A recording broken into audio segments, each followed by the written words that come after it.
नमस्कार, मैं हूं आपके साथ आशा सरमाल। आप देख रहे हैं जेके प्राइम और जेके प्राइम में आज हम बात करेंगे कि कांग्रेस के अंदर किस तरह से घमासान मचता हुआ नजर आ रहा है, क्योंकि कांग्रेस पार्टी किस तरह से यहां पर काम कर रही है जम्मू कश्मीर के अंदर, वो तो आपको दिखाएंगे। लेकिन उससे पहले आपको पैनल से रूबरू करवा देते हैं। पीडीपी पार्टी से स्पोक्स पर्सन हमारे साथ वीरेंद्र सिंह जुड़ रहे हैं, बहुत बहुत स्वागत। उनके साथ ही कांग्रेस पार्टी से कार्यकर्ता हैं अश्वनी हांडा जी, आपका भी बहुत बहुत स्वागत। और उनके साथ साथ हमारे साथ फॉर्मर एमएलसी हैं और सीनियर लीडर हैं बीजेपी के विक्रम रंधावा जी, आपका भी स्वागत। और उनके साथ साथ हमारे साथ सीनियर लीडर के साथ साथ आपको ये बताते चले कि सीनियर जर्नलिस्ट भी हमारे साथ जुड़े हुए हैं, सनम एजाज, आपका भी बहुत बहुत स्वागत। लेकिन उससे पहले आपको बताते चले कि डिबेट शुरू करें, आपको थोड़ी सी कांग्रेस की हिस्ट्री समझा देते हैं कि आखिर कांग्रेस का इतिहास किस तरह से रहा और कैसे अंतर्कलह जो है वो कांग्रेस में हर बार देखने को मिली है, लेकिन उसका सीधा खामियाजा किस तरह से आम जनता को भुगतना पड़ सकता है, इस पर आज मंथन करेंगे। इतिहास और वर्तमान से जुड़ा हर सवाल आज सामने रखेंगे। देश की सबसे पुरानी राजनीतिक पार्टी है, आजादी के आंदोलन में भी कांग्रेस का अहम रोल रहा। आजादी के बाद कई दशकों तक कांग्रेस ने ही यहाँ पर राज किया है, लेकिन कब यहाँ कांग्रेस का गठन हुआ वो समझ लीजिए, क्योंकि कांग्रेस की स्थापना ब्रिटिश राज के दौरान 28 दिसंबर 1885 में हुई थी। और यहाँ पर आपको ये बताते चले एओ ह्योम की तरफ से यहाँ काम भी किया गया। 1907 में कांग्रेस में दो दल बन गए, जिसमें 1907 में कांग्रेस में जिस तरह से दल बने वो देखते ही बन रहा था, गरम दल, नरम दल। और गरम दल के नेतृत्व बाल गंगाधर तिलक ने किया। लाला लाजपत राय और विपिन चंद्र पाल यहाँ पर नरम दल का भी जो अभिवादन जो है वो करते नजर आए, लेकिन नरम दल का नेतृत्व गोपाल कृष्ण गोखले, फिरोजा शाह मेहता एवं दादा भाई नौरोजी कर रहे थे। और नरम दल ब्रिटिश राज में स्वशासन चाहता था। प्रथम विश्व युद्ध के बाद ही आप देखिए जब ये युद्ध छिड़ा है, उसके बाद सन 1916 की लखनऊ बैठक में फिर से फेरबदल हो गया। लेकिन इस बीच में होम रूल आंदोलन की शुरुआत होती है और ब्रिटिश राज में भारत के लिए अराजकता के तौर पर भी काम यहाँ किस तरह से हुआ वो सबके सामने। गांधी का कांग्रेस में रोल क्या कुछ रहा वो भी आपके सामने रखेंगे, क्योंकि पूरी तरह से इतिहास पढ़ना बहुत जरूरी है और उसके बाद फिर मंथन करना बहुत जरूरी है कि अंतरकलह जो कांग्रेस के अंदर मच रही है उसका किस तरह से खामियाजा कांग्रेस पार्टी को भुगतना पड़ सकता है और आसानी से जो फायदा है वो विपक्ष ले लेगा। तो 1925 में गांधी जी भारत आगमन के साथ कांग्रेस में बहुत बड़ा बदलाव हुआ। जलियांवाला जो कांड है वो यहाँ पर जब होता है तो गांधी कांग्रेस में महासचिव बन जाते हैं। उसके बीच में राजनीतिक रूप से कितनी मजबूत यहाँ पर कांग्रेस रही है। होम रूल आंदोलन की शुरुआत तो हुई है, लेकिन राजनीतिक तौर पर किस तरह से गांधी का कांग्रेस के अंदर रोल आपने समझ लिया कि 1925 में किस तरह से रहा। लेकिन 1947 में स्वतंत्रता के बाद कांग्रेस भारत की प्रमुख राजनीतिक पार्टी बन गई। आजादी से लेकर 2014 और 16 आम चुनावों में कांग्रेस ने 6 महत्वपूर्ण यहाँ पर बहुमत हासिल कर लिए। 4 में से सत्तारूढ़ गठबंधन का नेतृत्व किया गया। कुल 49 वर्षों में केंद्र सरकार का हिस्सा रही। और कितने पीएम यहाँ पर रहे हैं कांग्रेस के, जरा वो भी समझ लीजिए, क्योंकि आने वाले समय में अब स्थिति कांग्रेस की पूरी तरह से बदलती जा रही है। भारत में कांग्रेस के 7 प्रधानमंत्री रहे हैं और कौन कौन से वो प्रधानमंत्री रहे, लेकिन उसमें बताते चले पंडित जवाहरलाल नेहरू जो कि 47 से 64 तक रहे, करीब 17 साल तक प्रधानमंत्री रहे हैं। इसके बाद गुलजारी लाल नंदा, बहादुर शास्त्री, साथ ही साथ आपको बताते चले इंदिरा गांधी, फिर राजीव गांधी और उसके बाद पीवी नरसिम्हा राव और फिर मनमोहन सिंह। और अब आप देखिए कांग्रेस की हालत किस तरह से यहाँ पर हो चुकी है। तो अब यहाँ समझिए कि कांग्रेस को कब कब बड़े झटके जो हैं वो यहाँ पर लगे हैं। तो पहली बार जेबी कृपलानी ने अलग होकर किसान मजदूर प्रजा पार्टी बना दी। 1956 सी राजगोपालचारी ने इंडियन नेशनल डेमोक्रेटिक पार्टी बना दी। 67 में चौधरी चरण सिंह ने भारतीय क्रांति दल बना दिया। 69 में इंदिरा गांधी ने कांग्रेस से बर्खास्तगी के बाद 1969 में कांग्रेस आर बनाई और इसका चुनाव चिन्ह यहाँ गाय बछड़ा रख दिया गया। लेकिन उसके साथ साथ किस तरह से अंतरकलह जो है वो मचती हुई नजर आई। आप अपनी टीवी स्क्रीन पर साफ पढ़ सकते हैं कि किस तरह से कब कब कांग्रेस पार्टी को यहाँ पर झटका लगा। 88 में बीपी सिंह ने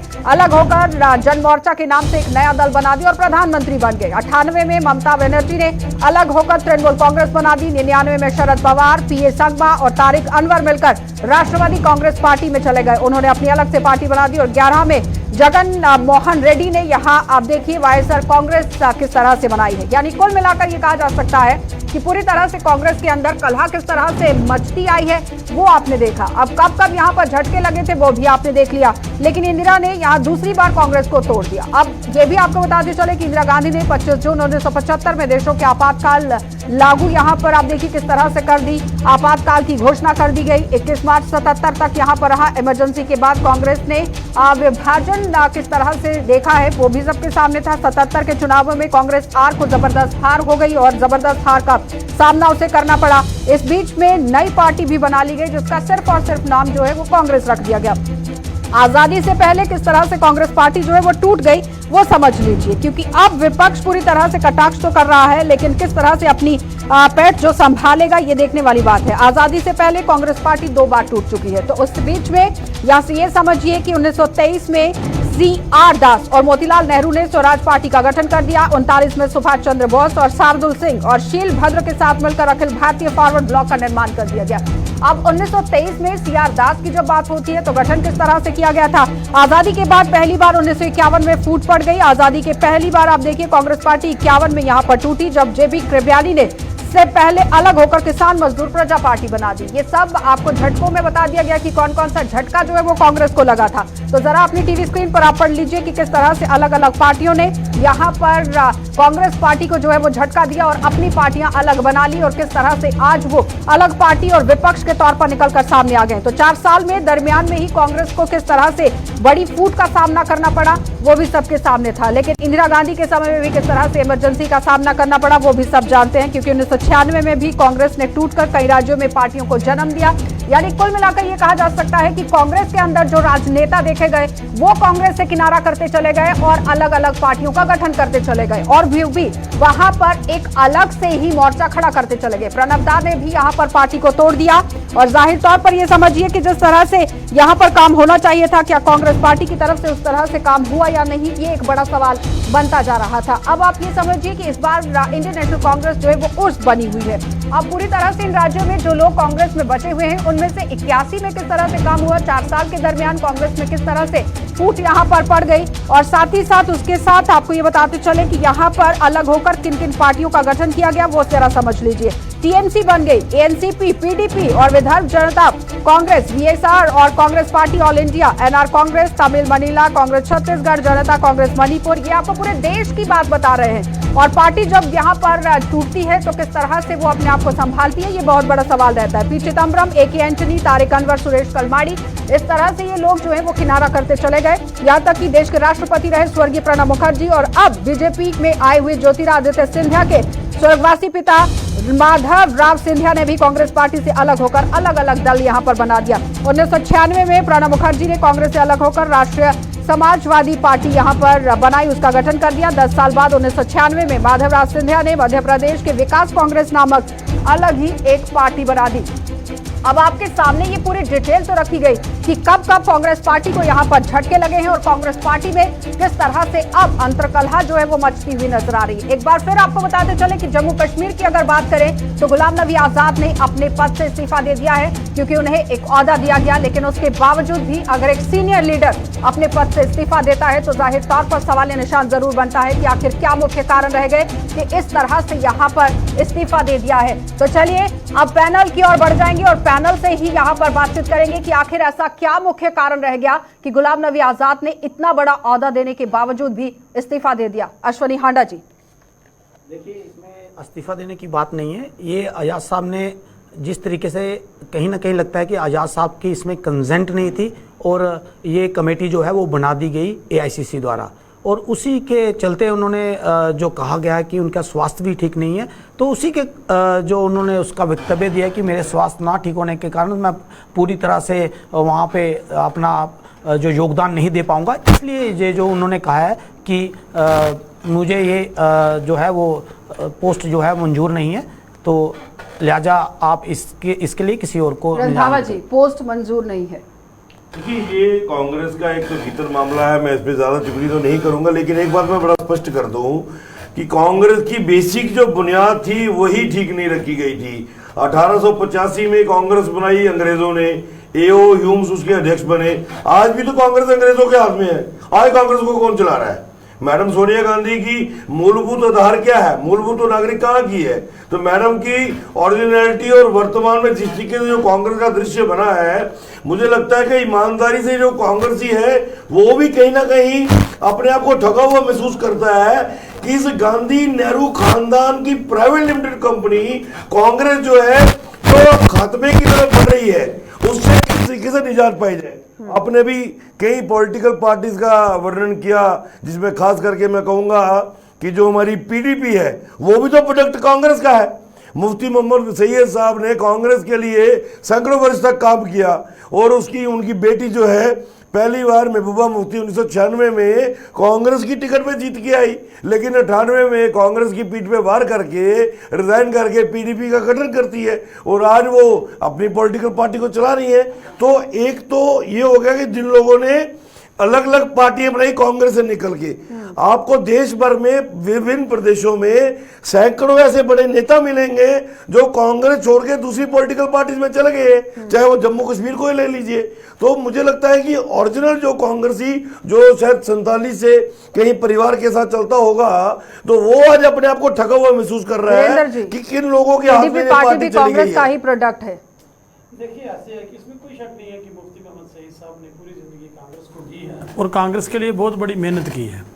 लेकिन 1999 में जब उनको लगा कि मैं जम्मू कश्मीर के लोगों की आवाज़ जो है वो वहाँ बुलंद नहीं कर पा रहा, या कांग्रेस पार्टी में उनको लगा कि हम कश्मीर के साथ इंसाफ नहीं कर पा रहे, जब उनको ऐसी ज़रूरत महसूस हुई तो उन्होंने अपनी पार्टी बना ली और आज वो पीडीपी चल रही है। ये तो हमारे लीडर हैं जिनकी क़यादत में हमने काम किया, इसमें कोई शक वाली बात नहीं कि वो कांग्रेस में रहे हैं, काफ़ी लंबा समय रहे हैं और कांग्रेस के दिग्गज लीडरों में थे। लेकिन आज जिस विषय पे हम बात कर रहे हैं आज़ाद साहब के रिज़ाइन पे, देखिए इसके ऊपर ये तो कांग्रेस पार्टी का अंदरूनी मसला है, इस पे ऊपर हमारा ज़्यादा टीका टिप्पणी तो बनती नहीं है। लेकिन चलो अगर बात जनतक है, इसके ऊपर सही से जवाब तो अश्विनी आंडा साहब मेरे भाई जो हैं कांग्रेस के प्रवक्ता है यहाँ, वो क्या बता सकते हैं कि कांग्रेस की क्या मजबूरियां हैं या आज़ाद साहब का क्या सोच है या क्या नहीं है। लेकिन एक बात तो इसमें मैं इस मौके पर यहाँ कहना चाहता हूँ कि देश में अपोजिशन जो है वो मजबूत होना चाहिए। अपोजिशन की मजबूती इसलिए जरूरी है कि किसी भी लोकतंत्र का जो अहम हिस्सा है वो अपोजिशन है, वो जो अपोजिशन है। अगर हम बात करें अपोजिशन की, जिस तरह से वीरेंद्र जी ने कहा है कि किसी भी राज्य के अंदर सत्ता के अंदर अगर सरकार है तो विपक्ष स्ट्रांग होना बहुत जरूरी है। तो कांग्रेस एक समय में बहुत ही स्ट्रांग रही है, लेकिन आज के समय में आप देखिए कांग्रेस पूरी तरह से बिखरती जा रही है, सीनियर लीडर बीच में से निकल रहे हैं और अगर इसी तरह से इस्तीफे का दौर शुरू होता है तो जाहिर तौर पर खामियाजा कांग्रेस पार्टी को भी भुगतना पड़ सकता है।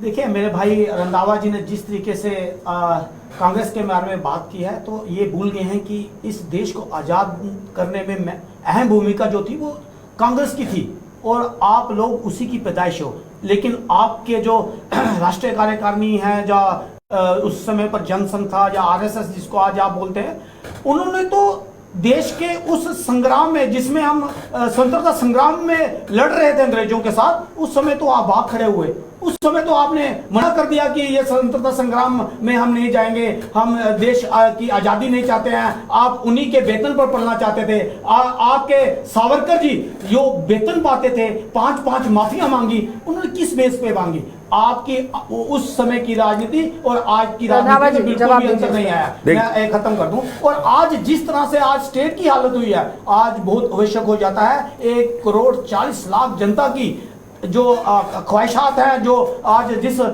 मुश्किल से आज जम्मू कश्मीर का आवाम सहन कर रहा है, उसकी सबसे बड़ी देन दोनों पार्टियां हैं, एक तरफ पीडीपी है और दूसरी तरफ बीजेपी। इन्होंने हमें तब लड़ाया जब अयाज साहब की यहाँ पर सरकार थी और ये कहा गया कि अमरनाथ की जगह हम 1 इंच भी नहीं देंगे, यही बात हुई थी। और इन्होंने कहा कि वहां पे आपकी अमरनाथ की जगह चली गई है, यहाँ पे पीडीपी ने आग लगाई और वहां पर बीजेपी ने आग लगाई। आज देखिए अमरनाथ भी वहीं पे है, जमीन भी वहीं पे है और यात्रु भी वैसे ही चल रहा है। लेकिन भारतीय जनता पार्टी ने आज जो ये दोनों पार्टियां इसकी जिम्मेदार है जम्मू कश्मीर को इस गर्त में डालने के लिए 370 की भी यही जिम्मेदारियां, जब ये दोनों पार्टियां थी ये भाग खड़ी हुई अपनी जिम्मेदारियों से। जब लोगों ने इनको चुना, ये अपनी उस लोगों की दी हुई इनको मैंडेट के बावजूद ये भाग खड़े हुए अपनी जिम्मेदारियों से, और आज उसका लोगों का, जम्मू कश्मीर के लोगों को उसको भुक्तभोगी होना पड़ा है जिस तरीके से 370 को हटाया गया। अश्विनी जी की बहुत बड़ी गलतफहमी है रेखा जी कि देश की आजादी में कांग्रेस का बहुत बड़ा योगदान है। कांग्रेस का योगदान था देश के विभाजन में। देश आजाद हुआ 15 अगस्त 1947 को, लेकिन पंडित जवाहरलाल नेहरू की जो सत्ता लोभ थी, जो सत्ता था पावर को हासिल करना चाहता था, उसकी वजह से पाकिस्तान का निर्माण हुआ, नहीं तो पाकिस्तान का कभी निर्माण नहीं होता था। अगर उस वक्त पूरी की पूरी कांग्रेस सरदार वल्लभ भाई पटेल की साइड पे खड़ी थी, लेकिन महात्मा गांधी को इन्होंने अपने नियंत्रण में किया, पंडित जवाहरलाल नेहरू ने, कि सत्ता मुझे चाहिए। नहीं तो अगर मोहम्मद अली जिन्ना जिनको कि डॉक्टर ने भी कहा कि ये 6 महीने से ऊपर सर्वाइव नहीं करेगा। अगर मोहम्मद अली जिन्ना को उस वक्त अखंड भारत का प्रधानमंत्री बना देते तो आज पाकिस्तान का कहीं जन्म नहीं होता।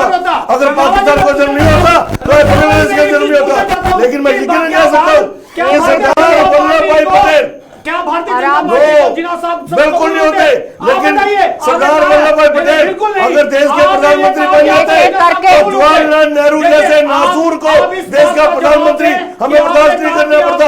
आज जम्मू कश्मीर के जो हालात है वो देन है जवाहरलाल नेहरू की, ये शेख अब्दुल्ला प्रोडक्ट है जवाहरलाल नेहरू का।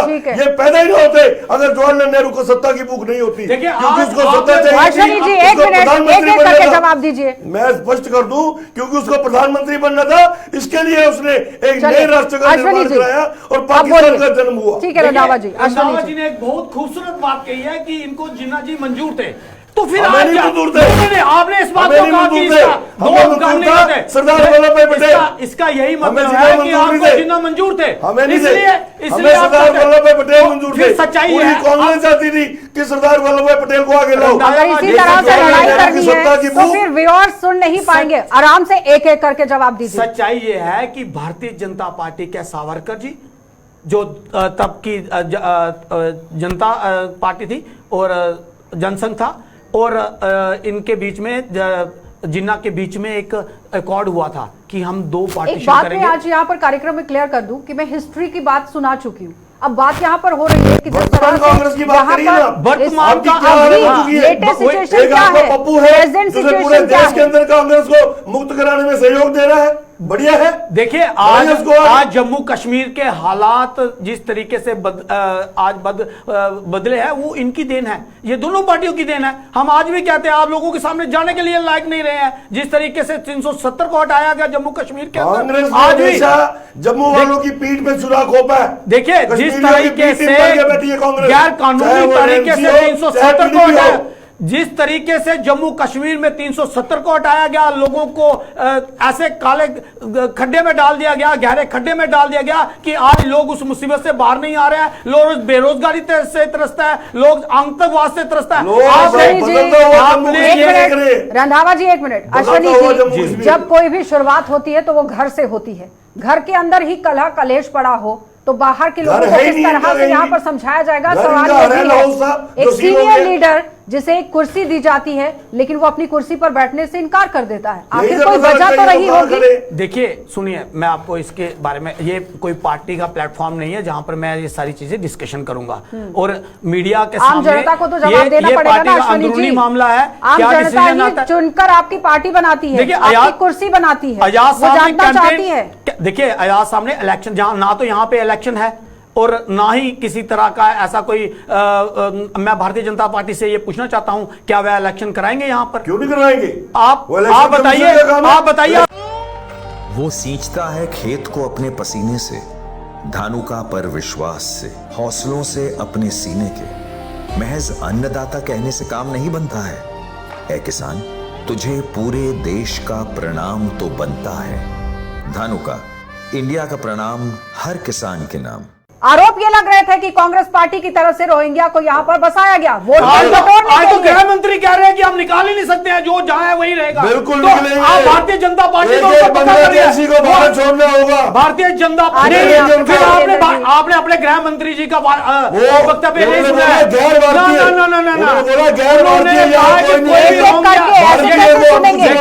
यही बात हम पहले भी कहते आए हैं कि ये एशियन ट्रीटी है, ये यूएनओ की ट्रीटी है, और किसी भी रिफ्यूजी को कहीं से भी निकाल नहीं सकते हैं। लेकिन भारतीय जनता पार्टी एक साजिश के तहत जिस तरीके से जम्मू कश्मीर का हर वो चीज छीन लेना चाहती है जम्मू कश्मीर के आवाम से, चाहे उसकी आइडेंटिटी हो, चाहे किसी प्रकार की उनकी प्रॉपर्टी हो, हर चीज जो है वो छीन लेना चाहती है। देखिए मैडम जी, मैं 2 मिनट लेना चाहूंगा। मैं डिबेट जो डीरेल ना हो और आवाज भी साफ, दर्शकों को पता चलना चाहिए हम क्या कह रहे हैं। मेरी गुजारिश है कि आप अपने वक्त पे बोल लीजिएगा, मुझे अपनी बात पूरी शोर करेंगे तो उसका कोई फायदा नहीं सुन पाएंगे और समझ में नहीं आएगा कि डिबेट किस मुद्दे को लेकर चल रही है। कांग्रेस की बात चल रही है कि बीजेपी की, पीडीपी की। अभी रंधावा साहब ने 2 बातें की हैं। अभी रंधावा साहब ने एक बात की है कि मैं जब महाराष्ट्र में था तो 91 से ले 95 तक मुझे वहां की काउंसिल में वोट डालने का हक था। मैं आपकी बात से सहमत हूं कि वहां काउंसिल के वोट डालने का हक होगा, लेकिन एक बड़ी बात है कि एक आदमी यहाँ नौकरी करने आ रहा है, आपको भी मैं कह रहा हूं, आपसे भी, कि आपको महाराष्ट्र ने अपना एमएलए चुनने का हक नहीं दिया। वो भी देना था, और रहते ना, आप रहे नहीं ना। अगर आप उस दौर में आप क्यों, मैं यही कह रहा हूं, मेरी सुनिए ना, मेरी सुन लीजिए। मैं ये कहता हूं कि एक आदमी यहां पोस्टिंग आया 2 साल के लिए, वो बिहार का, यूपी का, महाराष्ट्र कहां का रहने वाला है, वो यहां आता है, यहां असेंबली चुनाव होता है, वो अपने मत का दान करके एमएलए चुनता है, तो 2 साल के बाद वो चला जाता है। मुझे आप बताइए ये कौन सा इंसाफ जम्मू के लोगों के साथ आप करने जा रहे हो? आप ही ने कहा है, आप मुझे बताइए कोई प्रोविजन है वो? आज मैं मैडम जी आपके चैनल के माध्यम से बता रहा हूं कि यहां पर क्या होता है कि एक लड़की की शादी मान लीजिए गांधीनगर से त्रिकुटा नगर हो जाती है ना, बूथ चेंज हो जाता है, तो उसका एक प्रोसीजर है कि उसको अपना पहले वोट वहां कटवाना पड़ता है त्रिकुटा नगर में और गांधीनगर में बनवाना। आप कौन से प्रोसीजर बना रहे हो? आप कहते हो फैमिली उसकी वहां रहेगी, वोट वो यहां डालेगा। ओ भाई आप तो जम्मू कश्मीर, जम्मू के साथ आप करना क्या चाहते हो? जम्मू के साथ आप बताइए, आप क्लियर कीजिए अपना पहले। 1 वोट होगा, 1 citizen 1 वोट होगा। अगर कोई बाहरी व्यक्ति का नागरिक वो यहाँ पे नौकरी करता है, वो यहाँ वोट बनाता है, उसका पिछला वोट कटेगा तो यहाँ वोट बनेगा, ये भी सुनिश्चित होगा।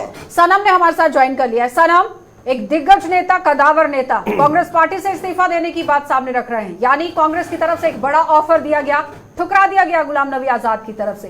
एक बहुत बड़ा सवाल है कि आखिर एक बड़ा ओहदा देने के बाद भी ठुकराया क्यों गया? सनम।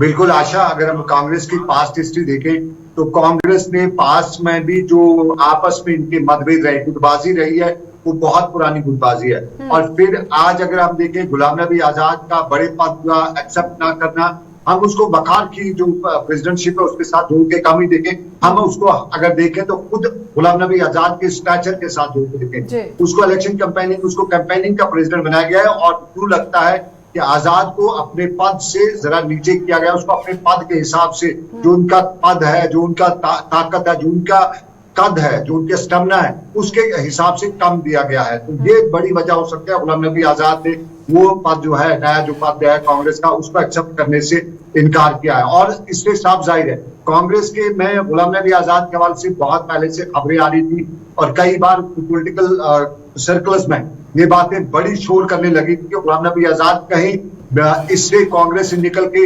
अपनी कोई पार्टी ना बनाए, और कई बार ये इसमें बहस भी हुई थी। और उसकी साफ वजह यही थी कि कांग्रेस में जो अब ये स्टार बार्ट्स रहे कांग्रेस के, उनका बड़े नाम है, उनमें दिल्ली से, देश के दूसरे सूबे से कुछ कांग्रेस नेता हैं, जम्मू कश्मीर से गुलाम नबी आजाद का नाम लिया जा रहा था, उनके हवाले से खबरें थी, उनके हवाले से बताया जाता था कि उन्हें उनको उस इज्जत से, उस अपने कद के हिसाब से इज्जत नहीं दी जा रही है। लेकिन फिर जो कल का फैसला हुआ उसमें वकार को तो आजाद ग्रुप का ही कहा जाता है, वकार रसूल को आजाद ग्रुप से बाहर नहीं कहा जा सकता। लेकिन कल जो उनका अपना जो इससे बाहर निकला है, ये साफ जाहिर ये उनके कद से कम का। और सनम, बताया ये भी जा रहा है कि जितने भी लिस्ट यहाँ पर फाइनल हुई है वो गुलाम नबी आजाद की तरफ से ही फाइनल की गई है, लेकिन उसके बावजूद भी यहाँ पर उन्होंने इस्तीफा दे दिया। कहीं ऐसा तो नहीं है कि एक डमी कुर्सी पर बिठा दिया गया और पावर्स नहीं है साथ में, जिसके बाद ये एक बड़ा फैसला लिया गया है?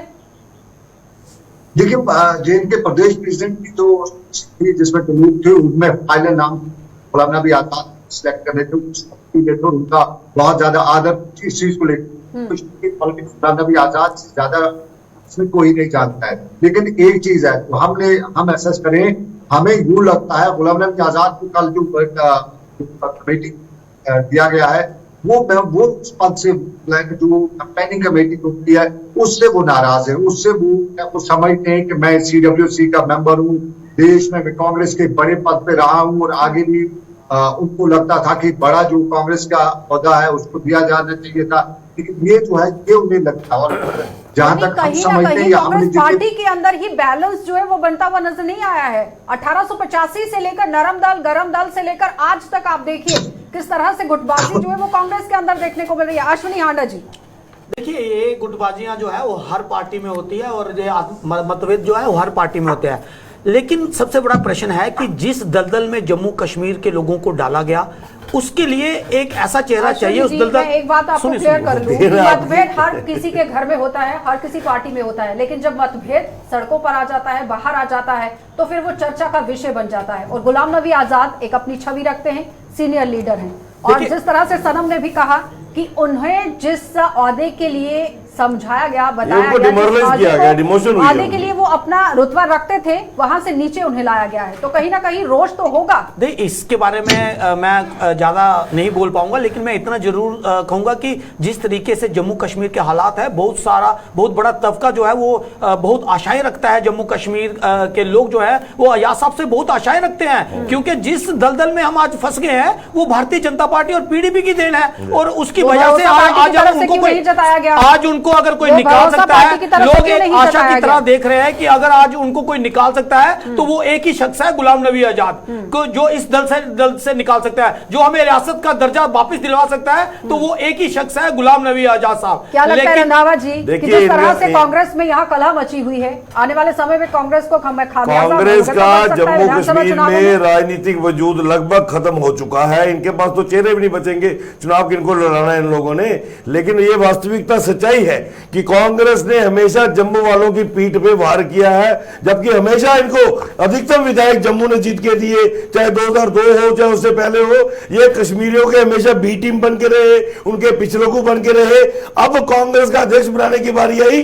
अब भी जम्मू वालों को उम्मीद थी कि शायद जम्मू का कोई हिंदू, जम्मू का ये डोगरा बनाएंगे, लेकिन फिर ये कश्मीर की तरफ इनका झुकाव रहा। ये इनका अस्तित्व है, वोट लेने जम्मू से, अध्यक्ष बनाओ कश्मीर से। मतलब ये इंपोर्ट करके भी अध्यक्ष बनाते रहे हैं। सैफुद्दीन सोज को इंपोर्ट किया नेशनल कॉन्फ्रेंस से और कांग्रेस का अध्यक्ष बना दिया गया, और मैडम सोनिया गांधी की किचन लॉबी के अंदर वो की इंपॉर्टेंट पर्सन था।